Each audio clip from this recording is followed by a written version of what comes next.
Assalamualaikum warahmatullahi wabarakatuh.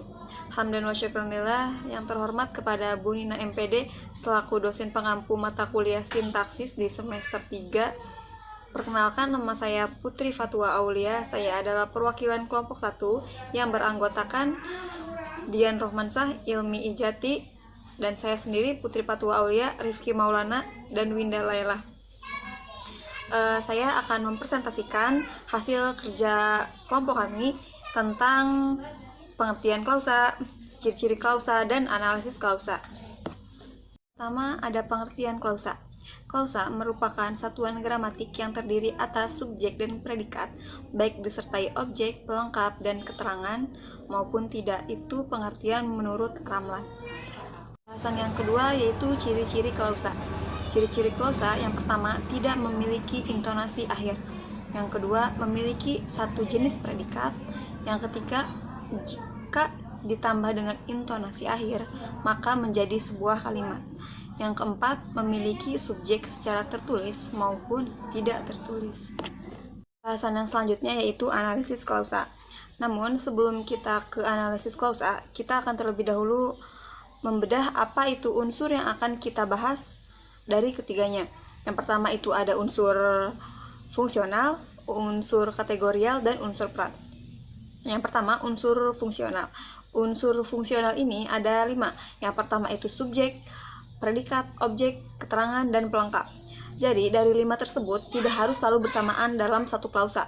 Misal, dalam klausa itu hanya ada 2 unsur fungsional, seperti subjek dan predikat, atau subjek, predikat, objek, tanpa memerlukan keterangan dan pelengkap. Nah, yang kedua, unsur kategorial klausa.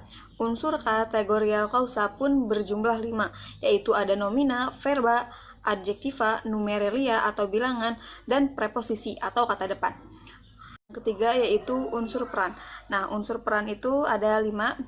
Unsur peran yang mengisi subjek, biasanya itu dia sebagai pelaku, alat, sebab, penderita, dan lain-lain. Dan yang kedua ada makna unsur pengisi predikat atau P, yaitu menyatakan perbuatan, keadaan, keberadaan, pengenal, jumlah, pemerolehan.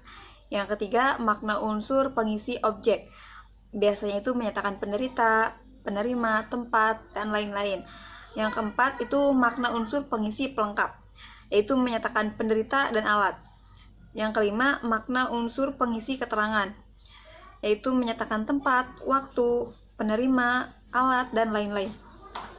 Untuk selanjutnya yaitu analisis klausa yang didapatkan oleh anggota kelompok saya di berbagai sosial media. Yang pertama itu ada warga tumpahkan sampah ke kantor kelurahan. Nah, warga di sini sebagai subjek, tumpahkan sebagai predikat, sampah sebagai objek, ke kantor kelurahan merupakan keterangan tempat. Dan itu berdasarkan unsur fungsionalnya. Dan berdasarkan unsur kategorialnya, warga ini termasuk nomina karena merupakan suatu kata benda yang ada wujudnya, yang bisa diraba, yang bisa dipegang. Terus tumpahkan ini merupakan verba karena merupakan sebuah kata kerja. Sampah merupakan nomina juga karena dia juga kata benda, kata yang ada wujudnya. Ke kantor kelurahan merupakan preposisi tempat. Preposisi itu ditandai dengan kata di, ke, atau kata depan yang lain. Dan setelah kata preposisi itu menunjukkan kata tempat, yaitu kantor kelurahan. Berarti preposisi di sini termasuk preposisi tempat. Nah, untuk unsur peran, warga di sini merupakan pelaku, tumpahkan merupakan perbuatan, sampah merupakan sasaran, dan ke kantor kelurahan merupakan tempat. Analisis yang kedua yaitu kalimatnya, Presiden Moon mengundang BTS ke Blue House. Presiden Moon sebagai subjek, mengundang sebagai predikat, BTS sebagai objek, ke Blue House sebagai keterangan tempat. Itu berdasarkan unsur fungsionalnya.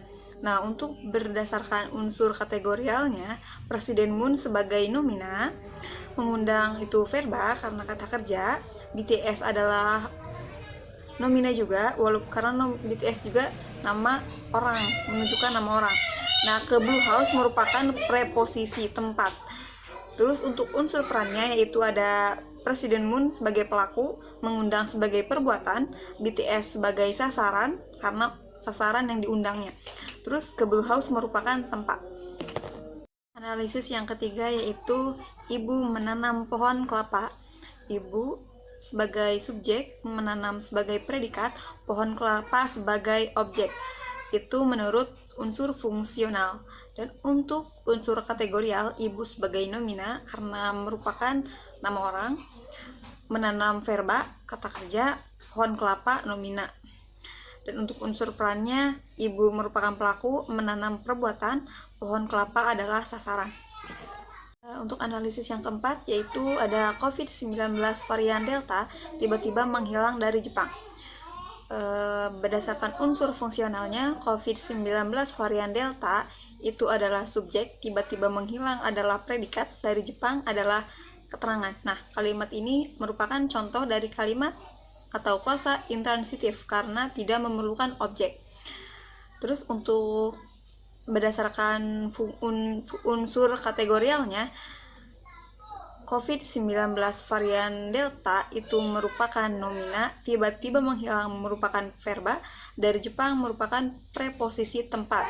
Dan untuk unsur perannya, COVID-19 varian Delta merupakan pelaku, tiba-tiba menghilang merupakan perbuatan, dari Jepang merupakan tempat.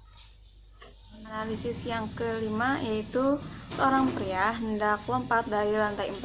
Nah, menurut unsur fungsionalnya berarti seorang pria merupakan subjek, hendak lompat merupakan predikat, dari lantai 4 merupakan keterangan tempat.